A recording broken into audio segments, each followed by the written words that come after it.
Thanks very much for joining us. It's now August, and that means you better go out and get your Halloween candy. No, I'm kidding. You have plenty of time to do that. But it does mean the September 1st Massachusetts primary and the November midterms are drawing ever closer. Let's get some insight into what's happening in Washington and the elections with our guest, Congressman Jim McGovern, a Worcester native who's been representing the 2nd District since 2013. He's the ranking Democrat on the House Rules Committee. Congressman, welcome. Happy to be with you. It's always great to have you. So you're running unopposed, right?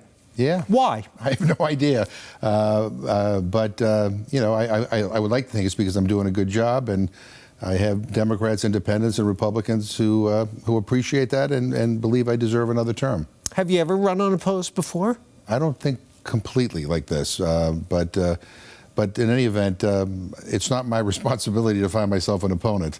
You're sure about that? Yeah. It'll help keep you fit. Yeah. Well, congratulations on that. I just found that interesting. Now, many supporters of the Democratic Socialists who won races in New York City recently with Mayor Mamdani's backing, who backed Graham Plattner in Maine, along with other kinds of Democrats. Even the likes of Seth Moulton here locally have singled out Democratic leadership figures for harsh criticism. Moulton claims Ed Markey's support for Senate Minority Leader Schumer is disqualifying. A DSA candidate who won their primary recently in New York City, their supporters at a watch party chanted, "You're next," when Hakeem Jeffries, the minority leader of the House, appeared on screen.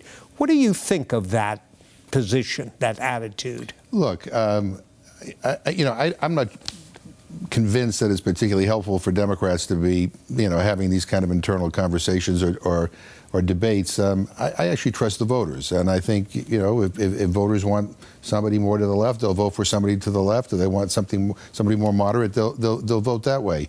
But I don't think that my friend Rahm Emanuel has been kind of critical of the left of the Democratic Party. I don't think that's particularly helpful. I don't think elites or political elites or talking heads should be telling voters how they vote. Voters know what they want and what's important to them. The issue is affordability. Life is too damn expensive for people, and yeah, we want to win in November. But I remember when I first ran in 1996 against Peter Balut, nobody gave me a shot. Everybody thought that that I was a definite loser, and lightning struck, and I won. I think every major newspaper, every paper in the state endorsed Balut over me. Well, the premise seems to be that a longtime incumbent, part of the leadership, equals stale, out of touch, gotta go. Look, there are some people who should go. There are some people who, quite frankly, their age is a detriment. But I serve with people who are in their 30s who are lazy, and they should go too. And then that includes both parties. Look, voters are fed up. Voters are impatient. Voters want bold change. They don't want us just tinkering around the edges. They want us to solve problems, not just manage them. They want major changes in health care. They want to make sure that their groceries are more affordable. They can afford gas. They want these wars to come to an end. And if it doesn't matter your age, it doesn't matter how long you've been there, if voters are convinced that you're on their side and you're going to fight for them, then they'll be with you. We got to take our break in a moment, but you endorsed Ed Markey last year, right. Early on, actually before Seth Moulton jumped into the primary to challenge him.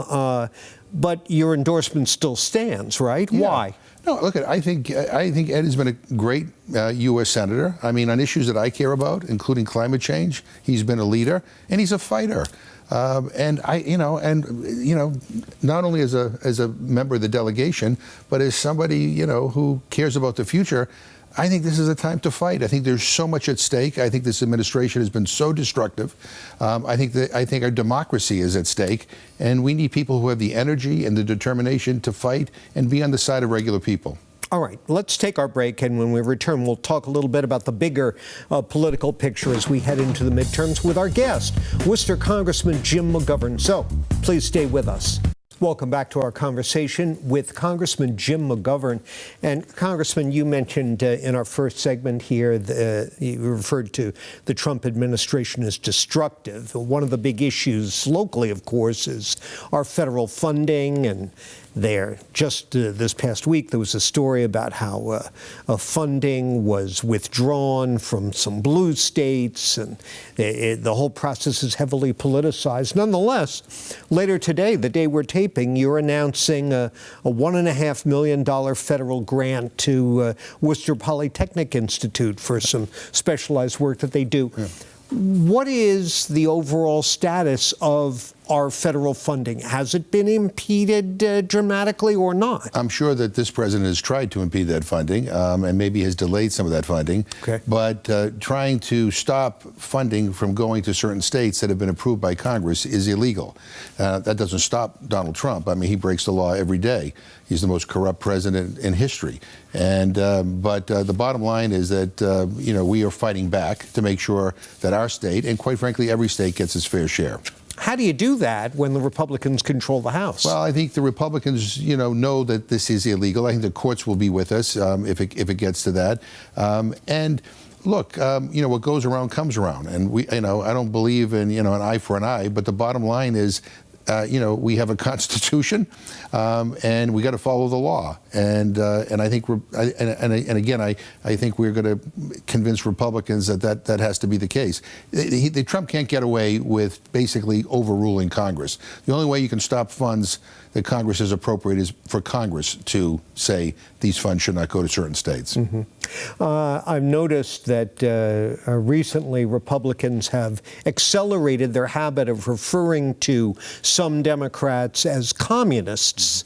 And you were quoted recently as saying, I don't think people are going to be fooled by another Red Scare, end quote. What makes you think that? Well, look, I mean, one is we're going to fight back. We're going to set the record straight. I mean, listening to the rhetoric in Washington, you think that, the ghost of Joe McCarthy has reappeared. But the real danger, quite frankly, for the future is we don't have a Republican Party anymore. It is a cult. It is a party that basically says it's okay to nullify a free and fair election, that it's okay to pardon people who attack the Capitol and beat up cops, that it's okay to put mass agents into the street that kill American citizens, that it's okay to target and prosecute your political adversaries and members of the press. That is the Republican Party today. And that is a party that is lurching toward authoritarianism and, quite frankly, looks a lot like fascism. That's what it is. And I'm being very blunt. But, they're trying to divert attention from who they've become, and they're also trying to divert attention away from the issue of affordability.